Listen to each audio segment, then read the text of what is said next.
유럽이 뒤집혔습니다. 런던 웸블리, 파리 스타드 드 프랑스, 밀라노, 바르셀로나. 8만 석 스타디움이 순식간에 매진됐죠. 전문가들은 말했습니다. 아시아팝은 유럽에서 통하지 않는다고. 그런데 2025년 유럽 전역에서 한국어 학습자가 21만 명을 돌파했습니다. 세종학당 신규 지정 경쟁률은 역대 최고인 8.5대 1. 언어학자들도 예상하지 못한 현상이었습니다. 지금부터 유럽을 뒤흔든 한국 콘텐츠와 한글의 충격 실화 시작합니다. 저는 런던에서 문화산업을 연구하는 사람입니다. 유럽의 미디어 소비 패턴을 20년 가까이 추적해왔죠. 그래서 단언할 수 있었습니다. 유럽 시청자들은 자막을 읽지 않습니다. 더빙 없이는 콘텐츠가 성공할 수 없다고요. 2019년까지만 해도 이 확신에는 근거가 있었습니다. 넷플릭스 글로벌 시청 데이터를 분석하면 영어권 콘텐츠가 압도적이었죠. 비영어권 콘텐츠는 전체 시청의 10%를 넘기지 못했습니다. 특히 아시아 콘텐츠는 더 어려웠습니다. 문화적 거리감이 너무 컸으니까요. 저만 그렇게 생각한 게 아닙니다.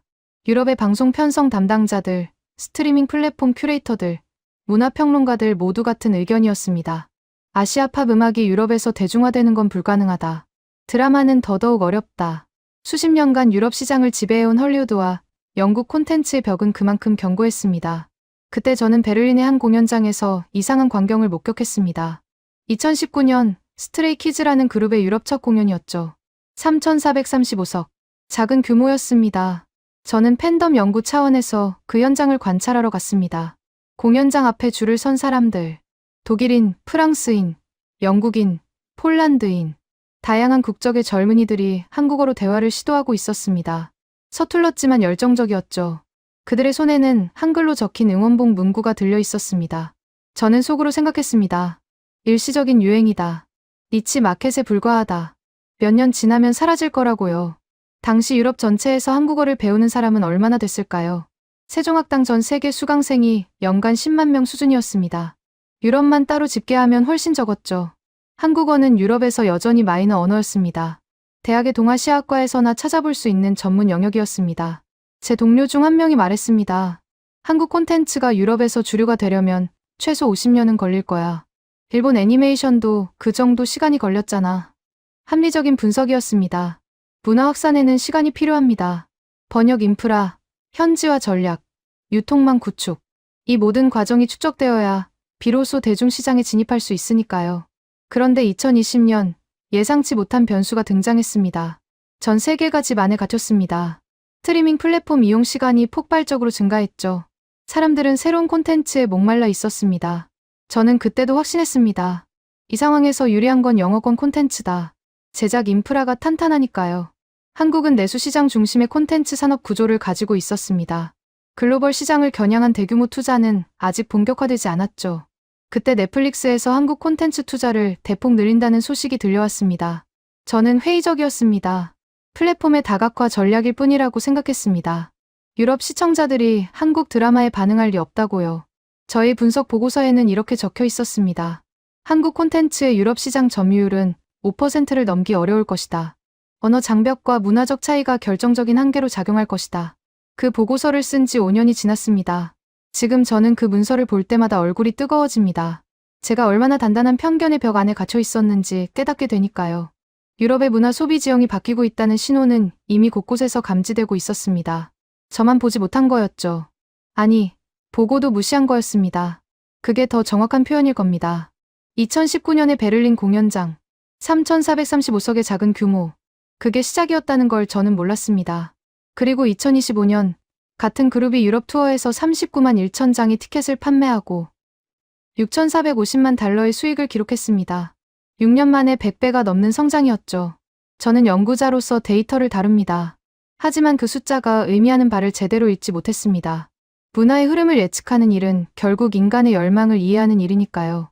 저는 유럽 젊은이들의 마음속에서 무언가 달라지고 있다는 걸 놓쳤습니다. 그리고 그 변화의 중심에 한글이 있었습니다. 2021년 9월이었습니다. 저는 평소처럼 넷플릭스 글로벌 시청 데이터를 분석하고 있었죠. 그런데 이상한 현상이 포착됐습니다. 한국 드라마 한 편이 유럽 전역에서 동시에 순위권에 진입한 겁니다. 오징어 게임. 처음에는 일시적인 현상이라고 생각했습니다. 바이럴 마케팅의 결과물이겠거니 했죠. 하지만 일주일이 지나도 순위가 떨어지지 않았습니다. 오히려 올라갔습니다. 영국, 프랑스, 독일, 스페인, 이탈리아, 유럽 주요국 전체에서 1위를 기록했습니다. 저는 동료에게 물었습니다. 이게 어떻게 가능하지? 자막으로 보는 건데. 동료도 고개를 갸웃거렸습니다. 우리의 기존 분석 모델로는 설명할 수 없는 현상이었으니까요. 그때부터 저는 유럽 시청자들의 반응을 직접 추적하기 시작했습니다. 소셜미디어를 살폈죠. 그리고 놀라운 장면들을 목격했습니다. 유럽 젊은이들이 드라마 속 게임의 규칙을 한국어로 외우고 있었습니다. 무궁화 꽃이 피었습니다. 이 문장을 발음하려고 애쓰는 영상이 수없이 올라왔습니다. 그뿐이 아니었습니다. 드라마에 등장하는 한글 숫자를 읽으려는 시도도 보였습니다. 참가자들의 번호판에 적힌 숫자들 1, 2, 3. 유럽 시청자들은 화면 속 문자에 호기심을 느끼고 있었습니다. 저는 그때도 확신했습니다. 일시적인 유행이다. 콘텐츠가 끝나면 관심도 사라질 거라고요. 하지만 오징어 게임은 끝나지 않았습니다. 2024년 12월 시즌2가 공개됐습니다. 불과 6일 만에 전 세계에서 8,650만 뷰를 기록했죠. 넷플릭스 역사상 가장 빠른 TV 시리즈 데뷔 기록이었습니다. 그리고 2025년 상반기 시즌3까지 나왔습니다. 공개 직후 93개국 전체에서 동시에 1위를 차지했습니다. 넷플릭스 사상 최초의 기록이었죠. 저는 데이터를 다시 들여다봤습니다. 넷플릭스 전체 시청시간 중 한국 콘텐츠가 차지하는 비중 2024년 하반기 기준 8%였습니다. 영국 콘텐츠의 7에서 8%를 넘어섰죠. 일본 콘텐츠 4에서 5%는 훨씬 앞질렀습니다. 제 5년 전 보고서가 떠올랐습니다. 한국 콘텐츠의 유럽 시장 점유율은 5%를 넘기 어려울 것이다. 그 예측은 완전히 빗나갔습니다. 더 충격적인 건 시청 패턴이었습니다. 유럽 시청자들은 자막을 읽고 있었습니다. 그것도 적극적으로요. 한국어 음성을 들으면서 자막을 따라가는 방식을 선호했습니다. 더빙 버전보다 원어 버전의 시청 비율이 높았죠. 저는 인터뷰를 시작했습니다. 런던, 파리, 베를린, 마드리드. 한국 드라마를 시청하는 유럽 젊은이들을 만났습니다. 그들의 대답은 비슷했습니다. 원래 목소리로 들어야 감정이 전달돼요. 더빙은 어색해요. 배우의 진짜 연기를 보고 싶으니까요. 처음엔 자막 읽기가 힘들었는데 지금은 익숙해졌어요. 흥미로운 부가 효과도 있었습니다. 자막을 읽으면서 한국어 발음을 자연스럽게 듣게 되니까 몇몇 단어는 저절로 익혀지더라는 겁니다. 오빠, 언니, 아이고, 대박. 이런 표현들이 유럽 젊은이들의 일상 대화에 스며들기 시작했습니다. 동시에 K-팝 시장도 폭발적으로 성장하고 있었습니다. 2024년부터 2025년까지 K-팝 투어 데이터를 분석했습니다. 빌보드와 투어링 데이터에 따르면 스트레이키즈의 도미네이트 월드 투어는 역대 K-팝 최대 규모였습니다. 전 세계 54회 공연에서 215만 장의 티켓을 판매하고 2억 6천만 달러를 벌어들였죠. 유럽만 따로 보면 8회 공연에서 39만 1천 장 판매, 6,450만 달러 수익이었습니다. 유럽 콘서트 현장에서 무슨 일이 벌어지고 있는지 궁금해졌습니다. 저는 직접 가보기로 했습니다. 2025년 여름, 런던의 한 스타디움이었습니다. 공연 시작 몇 시간 전부터 수만 명의 팬들이 모여 있었죠. 그들의 손에는 한글이 적힌 슬로건이 들려 있었습니다. 응원봉에도 한글 문구가 빛나고 있었습니다. 저는 한 팬에게 물었습니다. 20살 정도의 영국 여성이었죠. 저 문구가 무슨 뜻인지 아세요? 물론이죠. 우리 함께 영원이에요. 직접 썼어요. 한국어를 배우셨나요? 아직 많이는 못해요. 하지만 한글은 읽을 수 있어요. 생각보다 쉬워요. 그 대답이 저를 멈추게 했습니다. 한글은 읽을 수 있어요. 이 말이 무엇을 의미하는지 그때는 완전히 이해하지 못했습니다. 공연이 시작됐습니다. 가수가 한국어로 노래를 부르자 수만 명의 유럽 팬들이 따라 불렀습니다. 가사를 외우고 있었던 거죠. 한국어 발음으로요. 완벽하지는 않았지만 열정만큼은 뜨거웠습니다. 저는 그 광경을 보면서 생각했습니다. 이건 단순한 팬덤 현상이 아니다. 문화적 침투가 일어나고 있다. 그리고 그 침투의 매개체가 바로 한국어, 한글이라는 걸 깨달았습니다. 콘텐츠가 언어를 끌어오고 있었습니다. 드라마를 보면서 귀가 열리고, 음악을 들으면서 발음을 익히고, 가사를 읽으면서 문자에 익숙해지는 거였죠. 의도한 학습이 아니었습니다. 자연스러운 노출의 축적이었습니다. 저는 세종학당 데이터를 다시 확인했습니다. 2007년 전 세계 세계국 13개 기관에서 740명이 한국어를 배웠습니다. 2023년에는 21만 6천 명을 넘었죠. 2022년에 17만 9천 명에서 약 20.8% 증가한 수치였습니다. 그리고 2024년 21만 374명이 세종학당에서 한국어를 학습했습니다. 온라인과 오프라인을 합친 숫자였죠. 17년 만에 거의 300배 가까이 증가한 겁니다. 유럽에서도 변화가 감지됐습니다. 2024년 세종학당 신규 지정에 97개 기관이 지원했습니다. 40개국에서요. 경쟁률 5.4대 1.5년 내 최고 기록이었습니다. 그리고 2025년에는 더 올라갔습니다. 94개 기관이 43개국에서 지원해 8.5대 1의 역대 최고 경쟁률을 기록했죠. 독일, 스웨덴, 이탈리아의 새로운 세종학당이 지정됐습니다. 유럽 곳곳에서 한국어 교육 수요가 폭발하고 있었습니다. 저는 한 가지 의문이 들었습니다. 왜 유럽 젊은이들은 한국어에 끌리는 걸까? 단순히 팬덤 때문만은 아닌 것 같았습니다. 무언가 더 근본적인 이유가 있을 거라고 생각했죠. 그 답을 찾기 위해 저는 더 깊이 파고들어야 했습니다. 저는 콘텐츠 분석을 더 정밀하게 진행하기로 했습니다. 유럽 시청자들이 한국 콘텐츠를 소비하면서 정확히 무엇에 노출되는지 파악해야 했으니까요. 드라마부터 살펴봤습니다. 한국 드라마의 화면 구성에는 독특한 특징이 있었습니다. 문자 메시지 장면이 많았죠. 등장인물들이 휴대폰으로 대화를 주고받을 때 화면에 한글 메시지가 크게 표시됩니다. 자막은 번역된 내용을 보여주지만 원본 한글은 그대로 노출되죠. 지하철 노선도, 간판, 메뉴판, 한국 드라마를 한 편 보는 동안 시청자는 수백 번 한글에 노출됩니다. 의식하든 못하든 상관없이요. K-팝은 더했습니다. 뮤직비디오에는 한글 타이포그래피가 빈번하게 등장합니다. 앨범 재킷에도 한글이 들어갑니다. 가사 자막에는 한글과 로마자 발음이 함께 표기되는 경우가 많죠. 팬들은 노래를 따라 부르기 위해 이 자막을 반복해서 읽습니다. 저는 한 가지 실험을 해봤습니다. 유럽에서 인기 있는 K-팝 그룹의 뮤직비디오 10편을 선정해서 한글이 화면에 노출되는 횟수를 측정했죠. 평균 47회였습니다. 3분에서 4분짜리 영상에서요. 10초에 한 번 이상 한글이 눈에 들어오는 셈이었습니다. 반복 노출. 이게 핵심이었습니다. 언어학에서는 이걸 무의식적 학습이라고 부릅니다. 특별히 공부하려는 의도 없이도 반복적으로 노출되면 패턴을 인식하게 되죠. 한글의 경우 더 유리한 점이 있었습니다. 표음문자라는 특성 때문에 글자와 소리의 대응 관계가 일관적이거든요. 저는 파리에서 한 대학생을 만났습니다. 22살의 프랑스 여성이었죠. K-팝 팬이었습니다.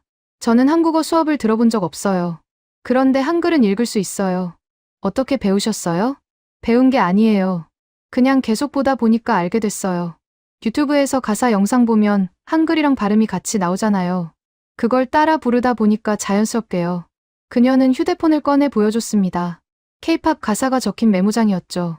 한글로 적혀 있었습니다. 로마자 발음 표기 없이요. 이제는 한글로 바로 읽어요. 로마자보다 정확하거든요. 저는 놀랐습니다. 정규 교육 없이 문자 체계를 습득한 거였으니까요. 물론 완벽한 독해 능력은 아니었습니다. 하지만 글자를 소리로 변환하는 기본 원리는 터득한 상태였죠. 이런 사례가 얼마나 될까? 저는 온라인 팬 커뮤니티를 조사했습니다. 유럽 K-팝 팬들이 모이는 포럼과 소셜 미디어 그룹이었죠. 그곳에서 한글 사용 빈도를 측정했습니다. 닉네임에 한글을 사용하는 계정이 상당수였습니다. 게시물에 간단한 한국어 표현을 섞어 쓰는 경우도 많았죠. 사랑해, 감사합니다, 파이팅, 대박. 이런 표현들이 영어 문장 사이에 자연스럽게 끼어 있었습니다. 더 흥미로운 건 한글을 장식적으로 사용하는 경향이었습니다. 프로필 사진에 한글을 넣거나 자기 이름을 한글로 표기하거나 한글 폰트로 만든 그래픽을 공유하는 식이었죠. 한글이 일종의 미적 요소로 받아들여지고 있었습니다. 저는 베를린의 한 디자인 스튜디오를 방문했습니다. 유럽 젊은이들 사이에서 한글 타이포그래피가 트렌드라는 이야기를 들었거든요. 스튜디오 대표는 35살의 독일 남성이었습니다. 한글은 기하학적이에요. 직선과 원의 조합이죠. 유럽 디자이너들이 좋아할 수밖에 없어요. 언제부터 한글 디자인 의뢰가 늘었나요? 2022년쯤부터요. K-팝 관련 굿즈 제작 의뢰가 먼저 들어왔어요. 그 다음에는 일반 브랜드에서도 한글을 넣고 싶다고 하더라고요. 어떤 브랜드요? 패션 브랜드가 많아요. 한글이 들어가면 세련돼 보인다고 생각하는 것 같아요. 한글의 시각적 매력. 이건 제가 예상하지 못한 요소였습니다. 저는 한글을 의사소통 도구로만 생각했거든요. 하지만 유럽 젊은이들에게 한글은 그 이상이었습니다. 디자인 요소이자 문화적 상징이었죠. 넷플릭스 데이터를 다시 살펴봤습니다. 2024년 하반기 넷플릭스에서 가장 많이 시청된 한국 콘텐츠 목록이었죠. 오징어 게임 시즌 2가 6억 1990만 시간으로 1위였습니다. 로맨스 드라마 러브 넥스트 도어, 요리 리얼리티 쇼 흑백 요리사도 상위권에 있었습니다. 주목할 점은 장르의 다양성이었습니다. 더 이상 특정 장르에 국한되지 않았죠. 스릴러, 로맨스, 리얼리티, 액션. 한국 콘텐츠가 전 장르에 걸쳐 유럽 시청자들에게 소비되고 있었습니다. 그만큼 한글 노출의 범위도 넓어졌습니다. 로맨스 드라마를 보는 시청자와 스릴러를 보는 시청자가 다를 수 있잖아요. 하지만 둘 다 한글에 노출되는 건 마찬가지였죠. 저는 유럽 전역의 스트리밍 데이터를 종합 분석했습니다. 2024년 기준 넷플릭스 비영어권 콘텐츠 중 한국어 콘텐츠가 8.71%로 1위였습니다. 스페인어 콘텐츠가 7.11%로 2위였죠. 프랑스어, 독일어, 포르투갈어를 합친 것보다 스페인어가 2배 이상 많았는데 한국어는 그 스페인어마저 넘어선 겁니다. 이건 역사적인 전환점이었습니다. 유럽에서 스페인어는 제2외국어로 가장 많이 배우는 언어 중 하나입니다. 문화적, 지리적 근접성이 있으니까요. 그런데 지구 반대편의 언어가 콘텐츠 소비량에서 스페인어를 넘어섰다는 건 기존의 문화 확산 모델로는 설명되지 않는 현상이었습니다. 저는 마드리드에서 한 문화평론가를 만났습니다. 50대의 스페인 남성이었죠. 유럽 미디어 시장을 30년간 분석해온 전문가였습니다. 이건 전례가 없는 일이에요. 아시아 콘텐츠가 유럽에서 이 정도 규모로 소비된 적이 없거든요. 일본 애니메이션은요? 애니메이션은 틈새 시장이에요. 전체 시청자 중 일부만 소비하죠. 하지만 한국 드라마는 다릅니다. 주류 시청자층이 보고 있어요. 왜 그런 걸까요? 글쎄요. 저도 아직 완전히 이해하지 못했어요. 하지만 한 가지는 확실해요. 유럽 젊은 세대의 문화 소비 방식이 근본적으로 바뀌고 있다는 거죠. 문화 소비 방식의 변화. 저도 그걸 느끼고 있었습니다. 과거에는 언어가 콘텐츠 소비의 장벽이었습니다. 이제는 아니었죠. 자막 기술의 발전, 스트리밍 플랫폼의 보편화, 글로벌 팬덤 커뮤니티의 형성. 이 모든 요소가 결합되면서 언어 장벽이 낮아졌습니다. 그리고 그 낮아진 장벽을 통해 한글이 유럽으로 흘러들어오고 있었습니다. 드라마 화면 속에서, 뮤직비디오 타이포그래피에서, 앨범 재킷에서, 팬 커뮤니티의 게시물에서, 조용히, 하지만 꾸준하게. 저는 이 현상을 문화적 삼투라고 부르기로 했습니다. 삼투는 농도가 높은 쪽에서 낮은 쪽으로 물질이 이동하는 현상이죠. 한국 콘텐츠의 밀도가 높아지면서 그 안에 담긴 언어와 문자가 자연스럽게 유럽으로 스며들고 있었습니다. 그리고 이 삼투 현상은 이제 막 시작 단계였습니다. 저는 콘텐츠 소비 현상만으로는 전체 그림을 볼 수 없다고 생각했습니다. 실제로 한국어를 배우려는 움직임이 얼마나 있는지 확인해야 했죠. 그래서 유럽 전역의 언어 교육 기관을 조사하기 시작했습니다. 먼저 세종학당 데이터를 정밀하게 분석했습니다. 세종학당은 한국 정부가 운영하는 한국어 교육 기관이죠. 세종대왕의 이름을 딴 곳입니다. 2007년 몽골 울란바토르의 첫 기관이 문을 열었을 때 전 세계에 13개 기관밖에 없었습니다. 세계국에서 740명이 한국어를 배웠죠. 그런데 2024년 2월 기준 85개국에 248개 기관이 운영되고 있었습니다. 2024년 한 해 동안 21만 374명이 세종학당에서 한국어를 학습했죠. 온라인과 오프라인을 합친 숫자였습니다. 17년 만에 학습자 수가 거의 300배 가까이 늘어난 겁니다. 유럽만 따로 보면 더 흥미로운 패턴이 나타났습니다. 2024년 신규 세종학당 지정에서 독일, 스웨덴, 이탈리아의 새로운 기관이 문을 열었습니다. 2025년에는 유럽의 3개 기관이 추가로 지정됐죠. 유럽 전역에서 한국어 교육 수요가 공급을 앞지르고 있었습니다. 저는 런던의 한 세종학당을 방문했습니다. 수업 시작 30분 전이었는데 이미 학생들이 복도에서 기다리고 있었죠. 대부분 20대 초반의 젊은이들이었습니다. 학당 관계자에게 물었습니다. 등록 경쟁이 치열한가요?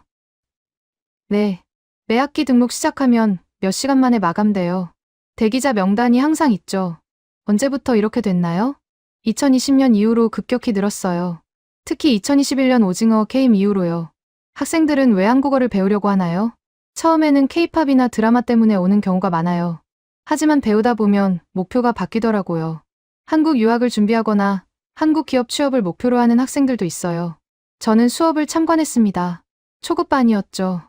학생 15명이 한글 자음과 모음을 배우고 있었습니다. 선생님이 칠판에 기역, 이은, 디귿을 적었습니다.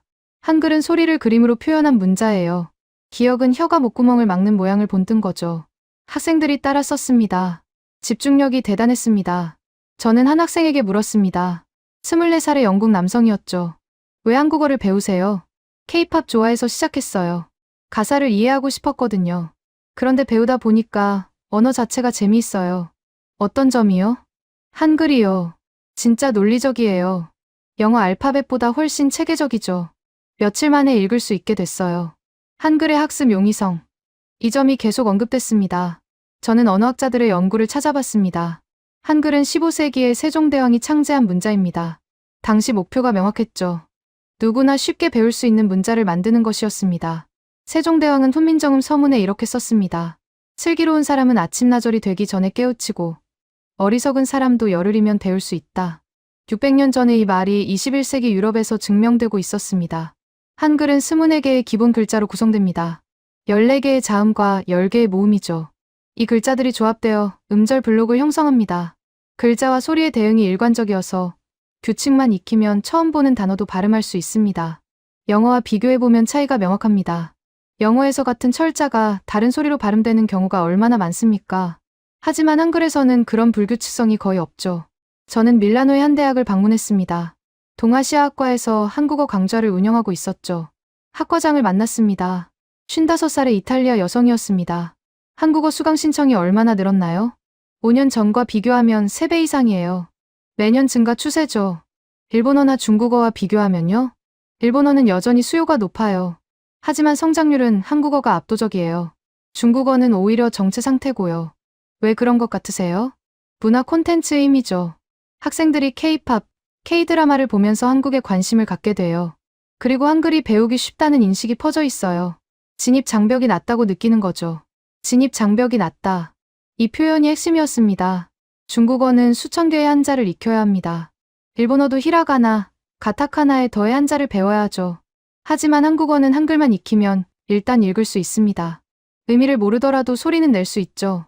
이 차이가 유럽 학습자들에게 심리적으로 큰 영향을 미치고 있었습니다. 시작이 어렵지 않다는 인식.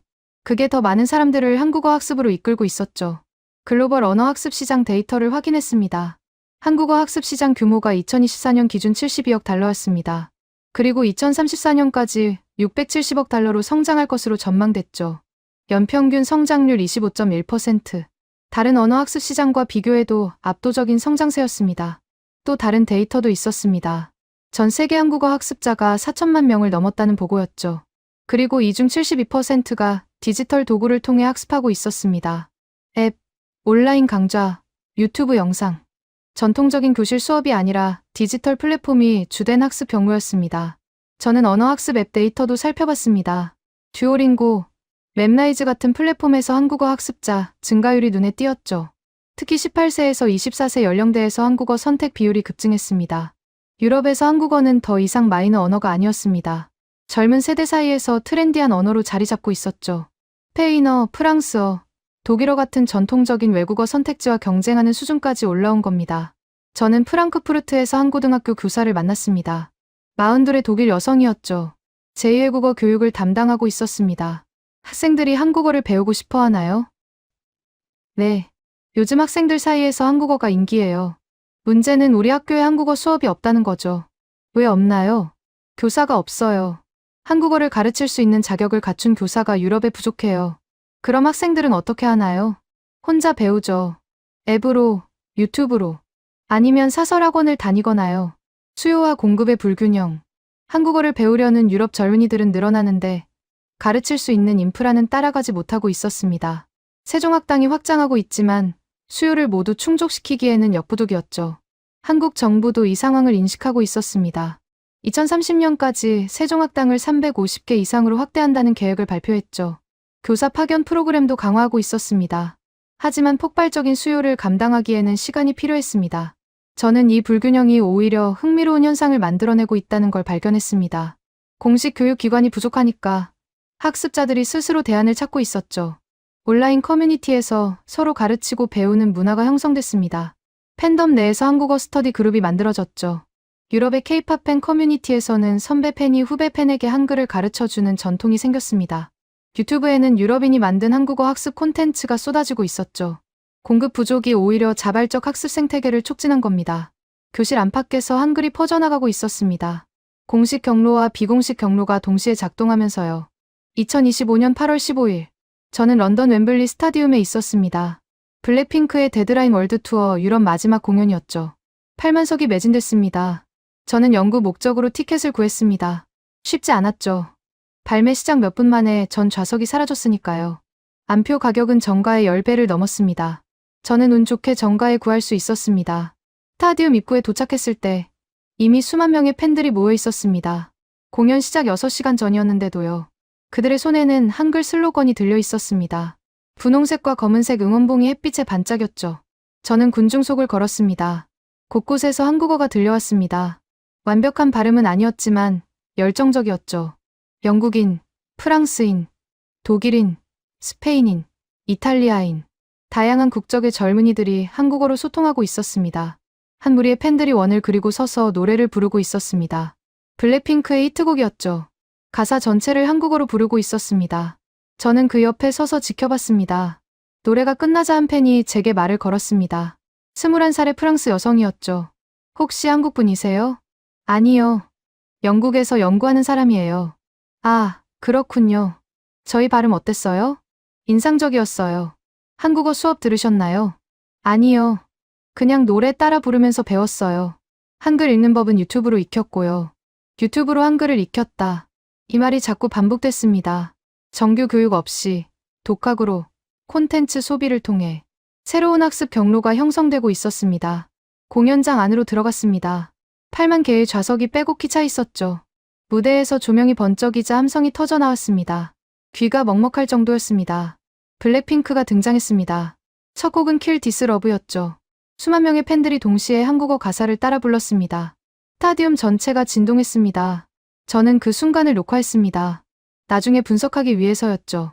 영상을 다시 보면서 놀라운 점을 발견했습니다. 팬들의 가사 정확도가 상당히 높았습니다. 단순히 소리를 흉내내는 수준이 아니었죠. 한국어 발음의 미묘한 차이까지 구분하고 있었습니다. 공연 중간에 멤버들이 관객과 대화하는 시간이 있었습니다.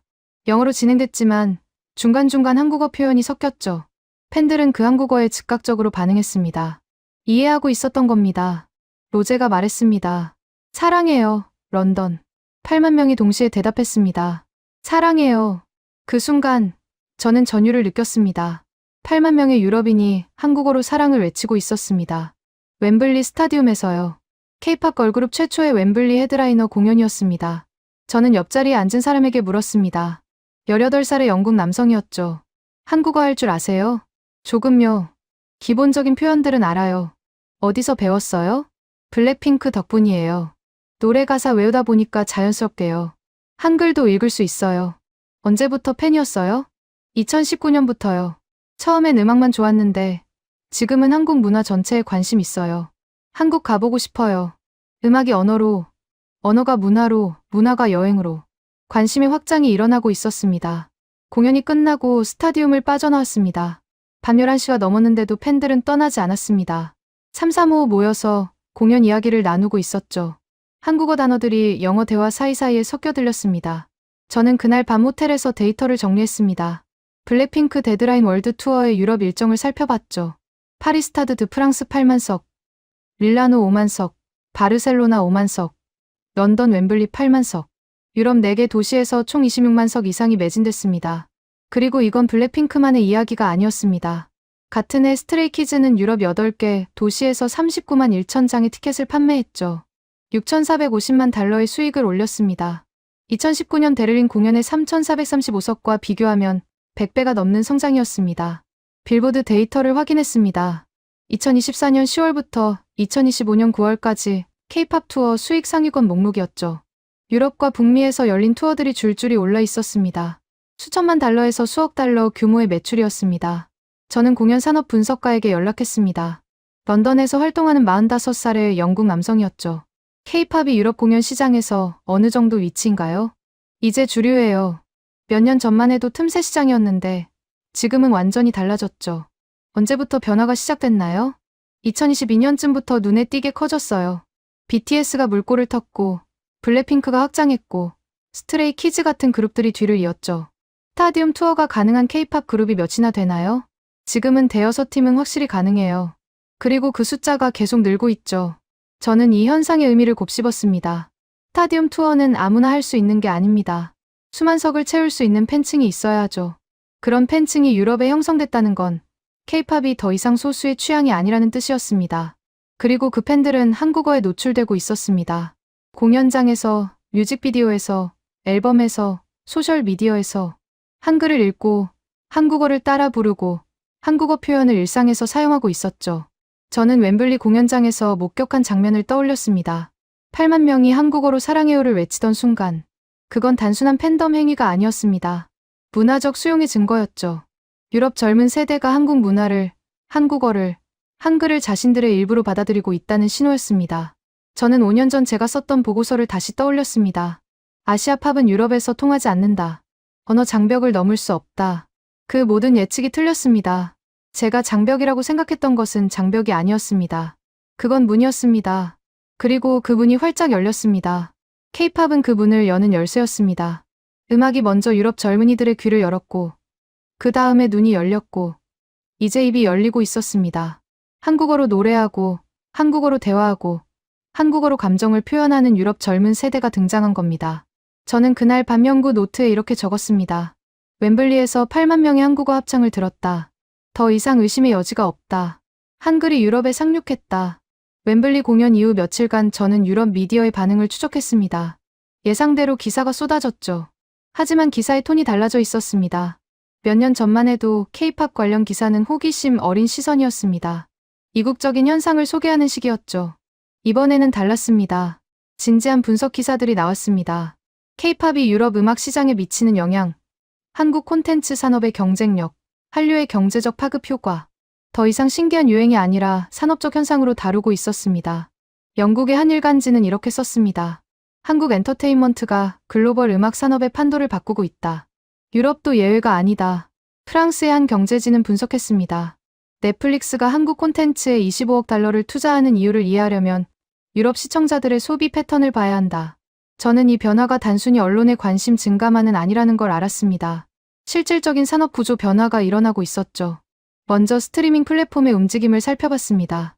넷플릭스는 2024년부터 2028년까지 한국 콘텐츠에 25억 달러를 투자한다고 발표했습니다. 한국 내 자체 제작 시설도 확충했죠. 스튜디오 139 삼성 스튜디오 같은 인하우스 프로덕션 시설을 운영하고 있었습니다. 왜 이런 투자를 할까요? 답은 데이터에 있었습니다. 2024년 하반기 넷플릭스 전체 시청의 약 3분의 1이 비영어권 콘텐츠에서 나왔습니다. 그중 한국 콘텐츠가 8에서 9%를 차지했죠. 단일 국가 콘텐츠로는 미국 다음이었습니다. 넷플릭스의 한 임원이 인터뷰에서 말했습니다. 한국 콘텐츠는 글로벌 성공의 공식을 갖고 있다. 로컬의 특수성과 유니버설한 감정이 결합되어 있다. 이 공식은 유럽에서도 통한다. 저는 유럽 현지 스트리밍 플랫폼들의 움직임도 조사했습니다. 영국, 프랑스, 독일의 주요 플랫폼들이 한국 콘텐츠 라이브러리를 확대하고 있었죠. 한국 드라마 전용 섹션을 만든 플랫폼도 있었습니다. 그 다음은 음악 산업이었습니다. 유럽의 음반사와 공연 기획사들이 K-팝 시장에 적극적으로 뛰어들고 있었죠. 한국 기획사와 파트너십을 맺거나 유럽 내 K-팝 팬 이벤트를 주최하는 시기였습니다. 파리에서 열린 K-팝 컨벤션에 참석했습니다. 규모가 상당했죠. 수천 명의 팬들이 모였습니다.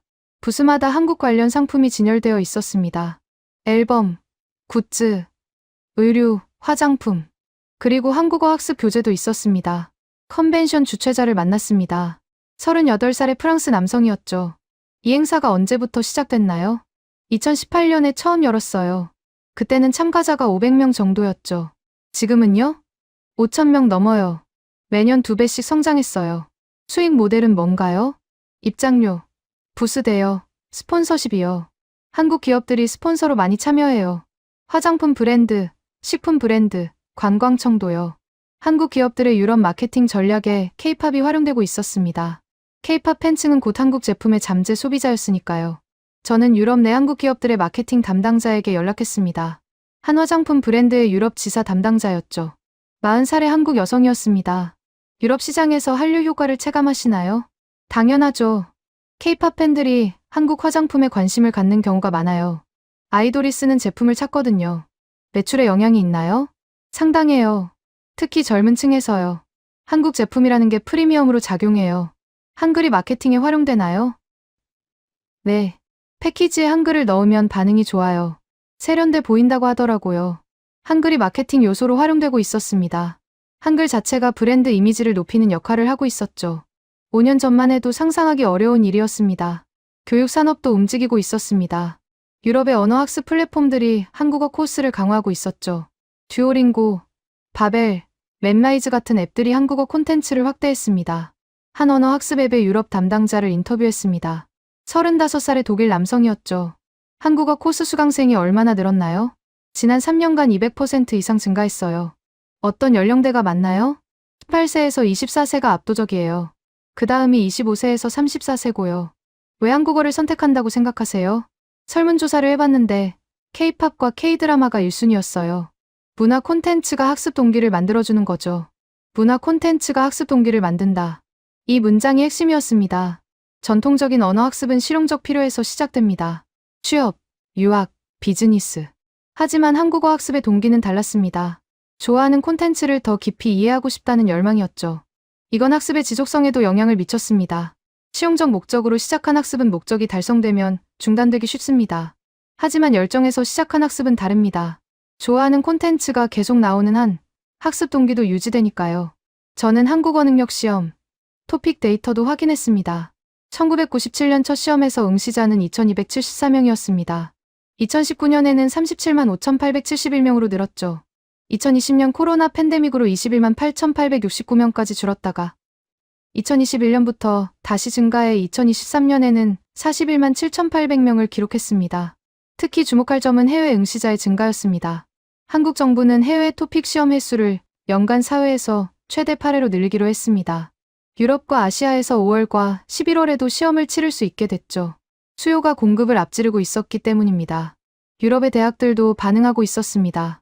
한국학 프로그램을 신설하거나 확대하는 대학이 늘었죠.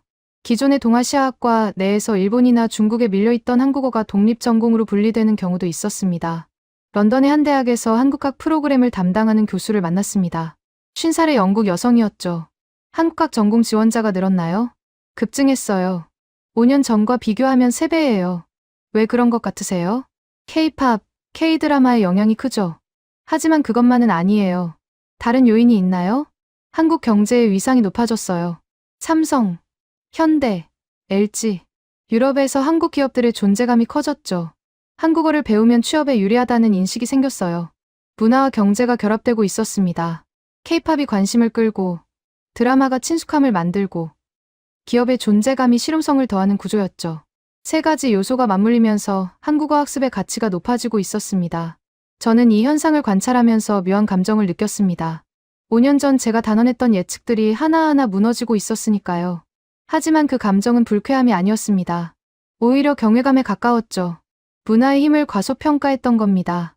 저는 언어 장벽, 문화적 거리, 시장 구조 같은 요소들만 봤습니다. 하지만 사람들의 열망은 보지 못했죠. 새로운 것에 대한 호기심, 아름다운 것에 대한 끌림, 연결되고 싶은 욕구. 이런 것들이 장벽을 넘어버렸습니다. 유럽 산업계가 이 변화에 적응하고 있었습니다. 스트리밍 플랫폼, 음악 산업, 화장품 기업, 교육기관, 대학, 모든 영역에서 한국어를, 한글을 진지하게 받아들이기 시작했습니다. 더 이상 무시할 수 없는 흐름이었습니다. 저는 산업계의 반응을 분석하면서 한 가지 의문이 들었습니다. 유럽 지식인들, 학자들, 문화 비평가들은 이 현상을 어떻게 보고 있을까? 팬덤과 산업계의 움직임은 확인했지만 담론의 변화는 아직 살펴보지 못했죠. 저는 유럽 각국의 언론 아카이브를 뒤졌습니다. 한국 문화, K-팝, 한류에 대한 논조가 어떻게 변해왔는지 추적하기 위해서였죠. 2015년경의 기사들은 대부분 호기심 어린 시선이었습니다. 아시아에서 온 신기한 유행, 젊은이들 사이의 하위 문화, 일시적 현상이라는 뉘앙스가 강했죠. 전문가 코멘트도 비슷했습니다. 곧 사라질 유행이다. 유럽 주류 문화에 영향을 미치기는 어렵다. 2018년경부터 톤이 조금씩 달라졌습니다. BTS가 빌보드 차트에 오르면서 무시하기 어려워졌죠. 하지만 여전히 예외적 현상으로 다뤄졌습니다. 한 그룹의 성공이지 장르 전체의 부상은 아니라는 시기였습니다. 2021년이 전환점이었습니다. 오징어 게임의 글로벌 성공 이후 기사의 성격이 완전히 달라졌죠. 분석 기사가 늘었습니다. 왜 한국 콘텐츠가 성공하는가? 한류의 비결은 무엇인가? 유럽 콘텐츠 산업이 배워야 할 점은 무엇인가? 더 이상 신기한 현상이 아니라 연구해야 할 대상이 된 겁니다. 2024년과 2025년에 이르러서는 완전히 주류 담론이 됐습니다. K-팝 공연이 주요 일간지의 문화면 헤드라인을 장식했죠. 한국 드라마 리뷰가 정기적으로 실렸습니다. 한국어 학습 붐에 대한 특집 기사도 나왔고요. 저는 파리에서 한 문화 비평가를 만났습니다. 60살의 프랑스 남성이었죠. 30년간 유럽 대중문화를 분석해온 전문가였습니다. 한류에 대한 인식이 어떻게 변했다고 보시나요? 완전히 뒤집어졌죠. 처음에는 무시했어요. 아시아의 일시적 유행이라고요. 하지만 지금은 다릅니다. 어떻게 다른가요? 진지하게 받아들여요. 유럽 문화 산업이 한국에서 배워야 한다는 논의가 있을 정도죠. 왜 그런 변화가 생겼을까요? 숫자가 말해줬어요. 웸블리 8만 석 매진, 넷플릭스 시청률 1위, 언어학습자 폭증. 이런 데이터 앞에서는 무시할 수가 없어요. 숫자가 인식을 바꿨습니다. 주관적 평가가 아니라 객관적 데이터가 편견을 무너뜨렸죠. 저는 학계의 반응도 조사했습니다. 유럽의 문화연구, 미디어학, 언어학 분야에서 한류 관련 연구가 급증하고 있었습니다. 학술 데이터베이스를 검색해보니 2020년 이후 한류 관련 논문 수가 이전 5년 대비 3배 이상 늘었죠. 런던의 한 대학에서 미디어학을 가르치는 교수를 만났습니다. 48살의 영국 남성이었죠. 한류를 연구 주제로 삼는 학생들이 늘었나요? 엄청나게요. 석사 논문 주제로 K-팝, K-드라마를 다루겠다는 학생들이 매년 늘어요. 어떤 관점에서 연구하나요? 다양해요. 팬덤 연구, 트랜스미디어 스토리텔링, 소프트 파워, 언어학습 동기. 여러 각도에서 접근하죠. 학계에서 한류를 어떻게 평가하나요? 21세기 가장 성공적인 문화 수출 사례 중 하나라는데 대체로 동의해요. 연구할 가치가 충분한 현상이죠. 학계의 인정은 중요한 의미가 있었습니다. 대중의 열광은 일시적일 수 있지만 학문적 연구 대상이 된다는 건 현상의 지속성과 깊이를 인정받았다는 뜻이니까요. 저는 한글 자체에 대한 인식 변화도 추적했습니다. 언어학계에서 한글은 오래전부터 높이 평가받아왔습니다. 과학적으로 설계된 문자 체계라는 점에서요. 하지만 그건 전문가들 사이의 이야기였죠. 일반 대중에게 한글은 그저 낯선 동아시아의 문자였습니다. 그런데 이제 달라졌습니다. 유럽 젊은이들 사이에서 한글에 대한 인식이 변하고 있었죠. 단순히 읽을 줄 안다는 것을 넘어서 한글의 특성을 이해하고 감탄하는 사람들이 늘었습니다. 베를린에서 만난 25살의 독일 여성이 말했습니다. 한글은 정말 천재적이에요. 글자 모양이 발음 기관의 형태를 본뜬 거잖아요. 알고 나니까 더 신기했어요. 어디서 알게 됐어요? 유튜브요. 한글의 역사를 설명하는 영상이 있었어요. 세종대왕이 백성을 위해 만들었다는 이야기가 감동적이었죠. 세종대왕의 이야기가 유럽에서 회자되고 있었습니다. 15세기 조선의 왕이 문맹 퇴치를 위해 문자를 창제했다는 역사가 21세기 유럽 젊은이들에게 감동을 주고 있었죠. 저는 이 현상의 의미를 곱씹었습니다. 문자에 대한 존경심. 이건 단순한 팬덤을 넘어서는 것이었습니다. 한국 문화의 깊이에 대한 인정이었죠. 유럽의 한 언어학자가 쓴 칼럼을 읽었습니다. 한글은 인류 문명사에서 가장 합리적으로 설계된 문자 체계 중 하나다. 이제 유럽 젊은 세대가 K-팝을 통해 이 사실을 발견하고 있다. 역사의 아이러니다. 역사의 아이러니. 적절한 표현이었습니다. 세종대왕은 백성을 위해 한글을 만들었습니다. 600년 후 그 문자가 지구 반대편의 젊은이들에게 사랑받고 있었죠. 예상하지 못한 경로로, 예상하지 못한 방식으로. 저는 제 자신의 인식 변화도 돌아봤습니다. 5년 전, 저는 확신에 차 있었습니다. 아시아 콘텐츠는 유럽에서 주류가 될 수 없다. 언어 장벽은 넘을 수 없다. 한글 같은 낯선 문자가 유럽에서 받아들여지는 건 불가능하다. 그 확신은 편견이었습니다. 저는 유럽 중심적 시각에 갇혀 있었죠. 문화의 흐름은 항상 서양에서 동양으로만 간다고 암묵적으로 가정했습니다. 동양의 문화가 서양을 정복할 수 있다는 가능성을 진지하게 고려하지 않았죠. 하지만 현실은 달랐습니다. 문화는 권력이나 경제력과 다른 방식으로 흐릅니다. 아름다움과 재미와 감동은 국경을 넘습니다. 좋은 콘텐츠 앞에서 언어 장벽은 생각보다 낮았습니다. 그리고 한글은 그 장벽을 넘는데 오히려 유리한 조건을 갖추고 있었습니다. 배우기 쉽다는 특성이 진입 장벽을 낮췄죠. 콘텐츠에 끌린 팬들이 한글을 익히는데 큰 어려움을 느끼지 않았습니다.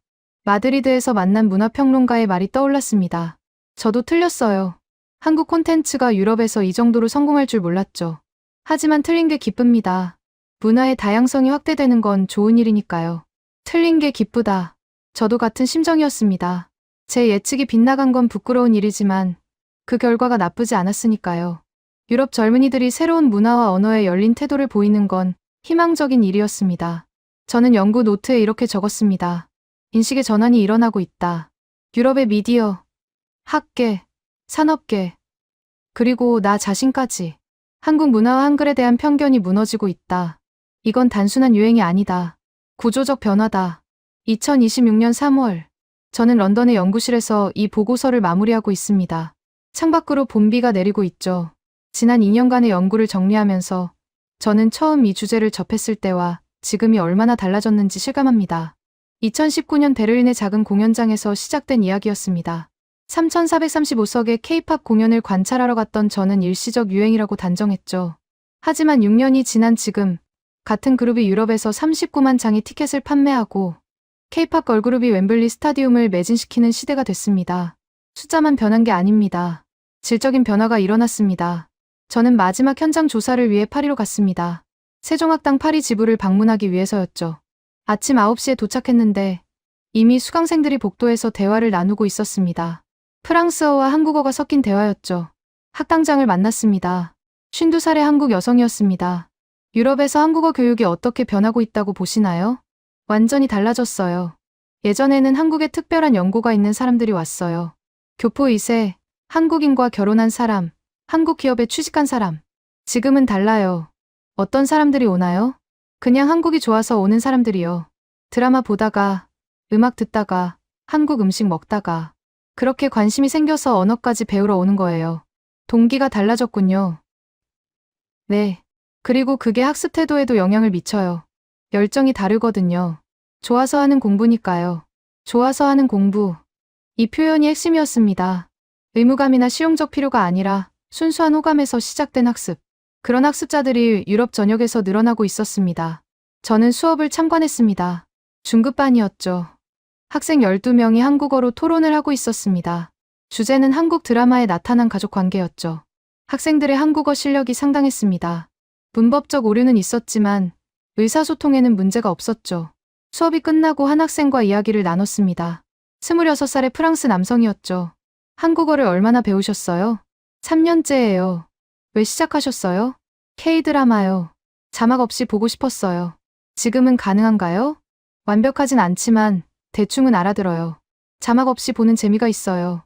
앞으로 계획은요? 한국에 가보고 싶어요. 여행도 하고 어학연수도 생각하고 있어요. 언어학습이 여행으로, 여행이 더 깊은 문화 경험으로 이어지는 구조. 선순환이 형성되고 있었습니다. 저는 파리 시내를 걸었습니다. 곳곳에서 한국의 흔적이 보였죠. 한국 식당, 한국 화장품 매장, 한국 식료품점. 10년 전만 해도 이런 풍경은 상상하기 어려웠습니다. 한 서점에 들렀습니다. 외국어 학습 코너의 한국어 교재가 상당한 공간을 차지하고 있었죠. 영어, 스페인어, 독일어 다음이었습니다. 중국어나 일본어보다 눈에 띄는 위치였습니다. 서점 직원에게 물었습니다. 30살의 프랑스 여성이었죠. 한국어 교재가 많이 팔리나요? 네. 최근 몇 년간 꾸준히 늘었어요. 어떤 분들이 사가나요? 젊은 분들이 많아요. K-팝 팬들이요. 한글 입문서가 특히 인기예요. 한글 입문서. 한국어의 첫걸음은 한글이니까요. 그리고 한글을 익힌 사람들은 더 깊이 들어갑니다. 단어를 배우고, 문법을 익히고, 대화를 시도하죠. 저는 연구를 마무리하면서 몇 가지 결론에 도달했습니다. 첫째, 콘텐츠가 언어를 끌어옵니다. K-팝과 K-드라마는 단순한 오락이 아니었습니다. 언어학습의 관문이었죠. 콘텐츠에 매료된 사람들이 그 언어까지 배우고 싶어하는 현상. 이건 한류만의 특성이 아닐 겁니다. 하지만 한류는 이 현상을 가장 극적으로 보여주는 사례였습니다. 둘째, 한글의 접근성이 핵심 역할을 했습니다. 중국어나 일본어에 비해 한글은 진입 장벽이 낮았습니다. 며칠이면 기본적인 읽기가 가능하다는 인식이 퍼졌죠. 이 낮은 장벽이 더 많은 사람들을 한국어 학습으로 이끌었습니다. 세종대왕이 600년 전에 설계한 쉬운 문자라는 특성이 21세기 글로벌 확산의 결정적 이점으로 작용한 겁니다. 셋째, 디지털 환경이 확산을 가속화했습니다. 스트리밍 플랫폼, 소셜미디어, 언어학습 앱, 이런 디지털 인프라가 없었다면 한류의 유럽 확산은 훨씬 느렸을 겁니다. 콘텐츠가 국경을 넘어 즉시 전달되고 팬들이 온라인에서 커뮤니티를 형성하고 언어학습 자원이 무료로 공유되는 환경, 이 모든 게 한글의 유럽 상륙을 가능하게 했습니다. 넷째, 양방향 문화 교류의 시대가 열렸습니다. 오랫동안 문화의 흐름은 서양에서 동양으로 향했습니다. 할리우드 영화, 팝 음악, 패션. 하지만 이제 흐름이 달라졌습니다. 동양의 콘텐츠가 서양을 사로잡고 동양의 문자가 서양의 젊은 세대에게 배워지고 있습니다. 이건 문화사적으로 의미 있는 전환점입니다. 저는 5년 전에 저를 떠올립니다. 확신에 차서 불가능하다고 단언했던 연구자. 그때의 저는 틀렸습니다. 하지만 틀린 덕분에 배웠습니다. 문화의 힘을 과소평가하지 말라는 것을. 사람들의 열망은 예측을 뛰어넘는다는 것을. 2024년 세종학당에서 한국어를 배운 사람은 21만 명이 넘습니다. 2030년까지 세종학당은 350개 이상으로 확대될 계획이죠. 한국어 학습 시장은 연평균 25% 이상 성장하고 있습니다. 이 숫자들은 앞으로도 계속 늘어날 겁니다. 유럽의 젊은 세대는 한글을 읽고 한국어로 노래하고 한국 문화를 자신들의 일부로 받아들이고 있습니다. 이건 일시적 유행이 아닙니다. 구조적 변화입니다. 세대적 전환입니다. 저는 보고서의 마지막 문장을 씁니다. 한글이 유럽에 상륙했다. 그리고 뿌리를 내리고 있다. 창밖에 봄비가 그쳤습니다. 런던의 하늘에 무지개가 떴죠. 저는 문득 생각합니다. 600년 전 세종대왕이 이 광경을 본다면 어떤 표정을 지을까? 백성을 위해 만든 문자가 지구 반대편의 젊은이들에게 사랑받는 모습을 아마 미소를 짓지 않을까요? 슬기로운 사람은 아침나절이 되기 전에 깨우치고 어리석은 사람도 열흘이면 데울 수 있다. 그 말이 600년 후에도 여전히 유효하다는 걸 확인하면서요. 저는 연구실 문을 닫고 나섭니다. 다음 연구 주제를 생각하면서요. 한글의 유럽 확산은 이제 막 시작됐습니다. 앞으로 어떤 이야기가 펼쳐질지 저는 계속 지켜볼 겁니다.